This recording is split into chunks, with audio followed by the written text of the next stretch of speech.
안녕하세요. 242번째 책을 소개하려고 하는데요.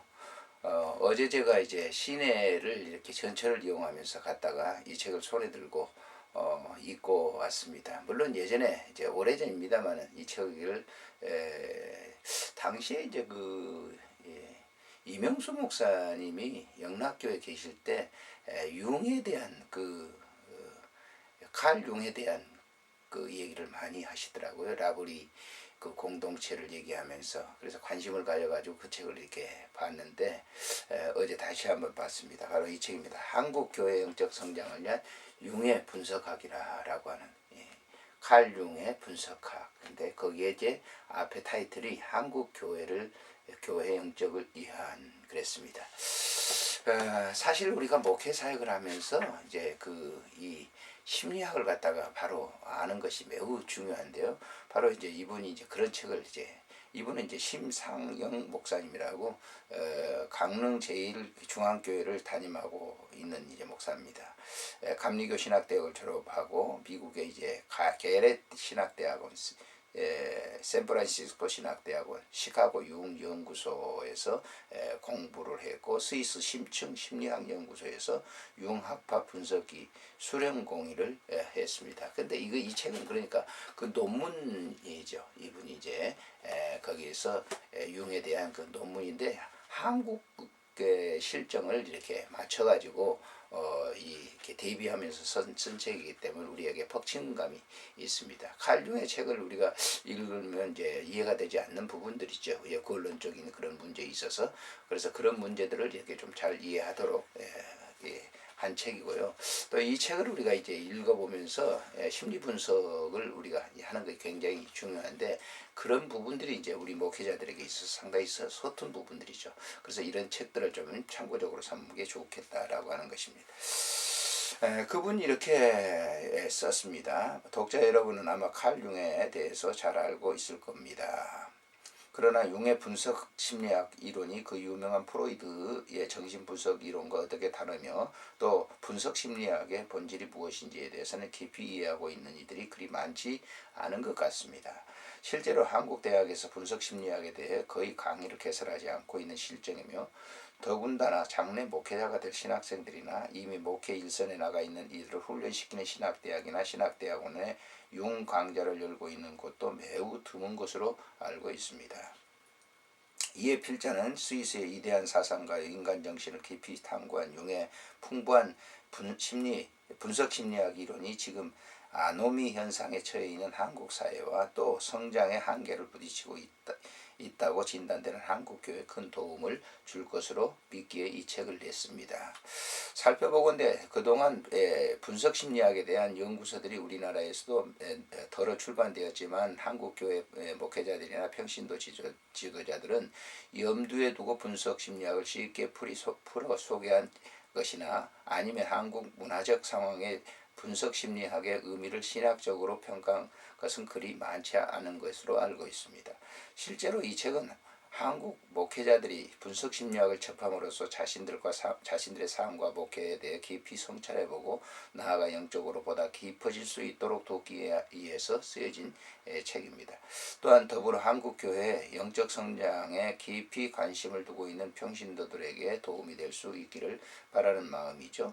이 책은 심리분석이 한국교회의 신학과 목회에 주는 의미가 무엇이며 또한 목회에 어떻게 활용할 수 있는지 그리고 그리스도를 닮고자 하는 우리가 어떻게 하면 진정한 그리스도인으로서 성화되어 그리스도의 장성한 분량에 충만한 데까지 이르게 할 수 있는지를 탐구해 보려는데 목적을 두고 있습니다.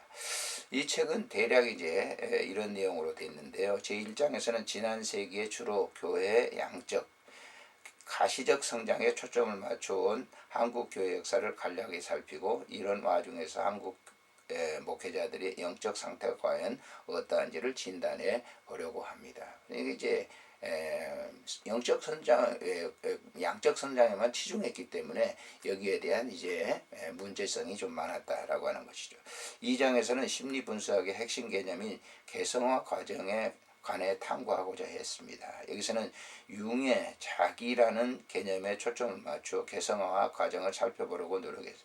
특히 웨슬러의 구원 개념과 융의 개성화 개념을 간단히 비교해 보았는데 이것은 앞으로 한국 신학과 심층 분석학의 대화를 본격적으로 하기 위한 작은 시도라고 볼 수 있습니다. 이게 융의 구원학적인 그 구원받아서 사회 적용하는 거하고 웨슬러의 그 사회 적응도가 약간 차이가 있죠. 그런 점을 여기서 다루고 있고요. 3장에서는 민중신학과 여성신학의 관점에서 볼 때 분석심리하여 한국 문화적 상황에서 신학과 목회에 어떤 의미를 주는지 살피고 동시에 민중신학과 여성신학의 입장에서 분석심리학을 비판적으로 평가해 보았습니다. 우리 이제 한국 여성신학이 있잖아요. 민족신학 이런 것들을 이제 칼 융의 심리 분석학으로 이제 좀 평가를 해본 거고요. 4장에서는 앞에 여러 장에서 논의된 것을 바탕으로 해서 한국 목회자들에게 분석 심리학을 개괄적으로 소개하는 세미나 계획에 따라 강의안을 만들어 보았습니다. 특히 개성화 개념에 초점을 맞춰 실었습니다. 진행되도록 했습니다. 한국 목회자들로 하여금 자신의 삶의 목회를 다시 한번 돌아보게 하려는 목적을 가지고 여기서 집중적으로 4번의 실습을 해보는 것으로 준비를 했습니다. 제5장에서는 실습을 집중적으로 진행된 뒤에 이 연구의 결과가 어떻게 드러났는지 제시해 보았습니다. 이것은 한국 문화적 상황의 심리 분석학이 한국 목회자들에게 어떤 의미를 줄 수 있는지를 살펴보고 앞으로 더 나은 실습을 할 수 있도록 도움을 주기 위한 것입니다. 마지막으로 이 연구의 이론적 탐구와 실습에 얻어진 결과를 바탕으로 하여 한국 목회자들이 한국 교회와 한국 사회의 변혁을 일으킬 수 있기 위하여 과연 어떻게 해야 하는지를 제시했습니다. 이 책은 필자가 샌프란시스코 신학교에 제출한 박사학위 논문을 주로 번역한 것입니다. 또한 뒤에 부록은 그동안 썼던 글과 강의안을 실은 것입니다. 부록 1은 필자가 현재 융학파 분석과 수련을 맡고 있는 스위스 심층 심리학 연구소에 제출했던 소논문이며 부록 2는 기독교 잡지 빛과 소금 심상영 목사의 꿈의 얘기라는 주제로 실었던 글을 손질한 것이고 제3부 내용은 신학생 목회자와 사모에 강의했던 것들을 조금 수정한 것인데 새로운 세기를 맞아 목회 새로운 장을 여는 데 도움이 있으리라는 기대로 실습해 본 것입니다. 앞으로 더러 중복되는 내용이 있을 줄 압니다만 그대로 실었습니다. 이 책은 앞으로 심리 분석학에 관심을 두고 공부하는 목회자와 평신도 지도자들이 계속 배출되어서 한국 교회가 영적으로 풍부해지게 만들고 나아가 한국 사회 성숙에 기여할 수 있도록 길라잡이를 위한 것이며 동시에 한국 교회의 사회 발전에 크게 이바지할 수 있는 타고난 심리학자들이 나오기를 기대하는 그런 마음으로 이 책을 썼다. 그래서 칼 융의 이 분석 심리학을 우리 한국적인 입장에서 이제 도입을 해서 분석을 하며 썼다라고 하는 차례를 보게 되면 머릿말이 나오고요. 제1장 한국교회 성장과 오늘날 한국 목회자들의 처한 영적 성장, 산업화 이전의 선교활동, 의료사역을 통한 선교 시작, 교육사역, 1907년 대부흥운동, 내부유수 방언, 제2 산업화 이후의 성장기, 복음전도와 대중집회, 적극적인 사고와 성공철학, 교회 성장운동, 오늘날 한국교회 현상과 한국 목회자들의 영적 현주소. 그러니까 우리 교회 역사를 쭉 거슬러 보면서 그것을 분석해 본 것이죠. 제2장에서는 개성화 과정, 분석심리학의 핵심 개념, 개성화 개념, 개성화의 의미, 인생의 2단계, 개성화의 단계, 페르조나에 벗어나는 것, 그림자의 대면, 아니무스의 대면, 자기 실현. 그러니까 사람의 양면성이죠. 이면성과 표면적인 것들을 갖다가 다루고 있고요.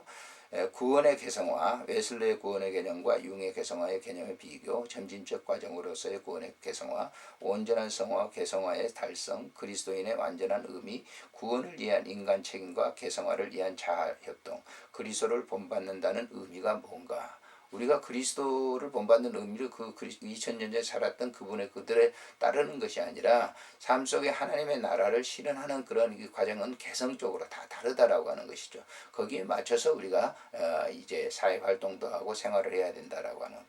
제3장에서는 신학과 목회에 대한 심리 분석학이 주는 의미와 분석 심리학에 대한 평가, 한국 문학적 맥락에서 심리 분석학이 신학과 목회에 주는 의미, 대극의 화해, 상징의 재발견, 재신화의 의례화, 여성적 원리의 통합, 민중신학과 여성신학의 입장에서의 분석심리학에 대한 비판적 평가, 민중신학의 입장에서 본 심리분석학에 대한 평가, 여성신학의 입장에서 본 심리분석학에 대한 평가.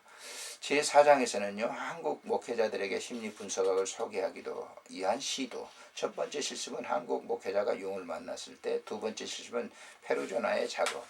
페르조나라고 하는 것은 이면과 표면의 양면성을 가진 그런 걸 의미하죠. 세 번째 실습 그림자의 작업, 네 번째 실습 꿈의 작업. 제5장에서는요. 실습을 통한 실험 계획 안의 이행과 이에 대한 평가 보고, 실습을 위한 준비, 자문, 실습 그룹 만들기와 실습을 위한 준비, 시간표, 실습 모임의 주변 분위기, 실습 모임의 형식에 대한 평가, 성경 읽기 발표, 매 실습의 모임의 주제, 음식을 서로 나누고, 실습 모임에 대한 평가, 결론적인 말, 참여자들 제안. 결국 이런 것들이 이제 우리 한국 교회 이제 뭐 선거 그룹 스터디들을 이렇게 만들어내고, 지금도 셀이라든지 이런 것들을 많이 이렇게 적용해서 만든 그런 그룹적인 것들이 있죠. 제6장에서는 결론, 학습 자료, 제1자료는 페르조나, 제2자료는 그림자 투사, 제3자료는 그림자의 회피에 대면, 제4자료는 분석가 없이 이 작업을 할 수 있는 지침, 제5자료는 꿈을 기억하고 기록하기 위한 제안, 제6자료는 꿈의 보상 기능, 부록에 있어서는 한국 목회자들을 위한 설교, 활력을 다시 얻기 위한 새로운 길, 부록 2에서는 꿈 이야기, 꿈을 올바로 해석하는 것이 중요하다. 두 번째 꿈 이야기, 꿈은 풍성하고 충만한 삶으로 초대하시는 하나님의 선물이다. 세 번째 꿈 이야기, 꿈을 분석하려 하지 말고 친구 삼아 보도록 하자. 부록 3에는 꿈의 분석을 통한 영적 지도, 대상자 목회자, 목회자의 정신 건강, 대상자 목회자의 신학생, 자연스러운 사람, 목회 상담에 관심이 있는 사람들, 21세기의 목회자상은 대상의 목회자로서 한번 해봤고요. 고통의 의미와 목회 상담, 대상 목회자 3호를 해서 이렇게 해봤습니다. 밑에 이제 참고문으로 쭉 있고요. 그래서 이 책은 좀 이제 나와서 이제 뭐 이렇게 많이 읽혀지는 않은 것 같아요. 이렇게 보게 되면. 근데 이 책이 상당히 중요한 그런 책인데, 오늘날에 있어서는 이제 목회자들도 이런 쪽에 많이 이제 눈을 뜨고 있다라고 하는 것을 이제 봅니다. 우리가 이제 목회를 하는데 이 심리 분석을 하는 것이 굉장히 이제 중요한 건데, 그걸 놓치고 있죠. 그저 양적으로 그냥 보이고 그저 교회를 운영하는 그런 일들이 있는데, 이런 책들을 통해서 조금 도움이 될 수 있었으면 합니다. 안녕히 계십시오.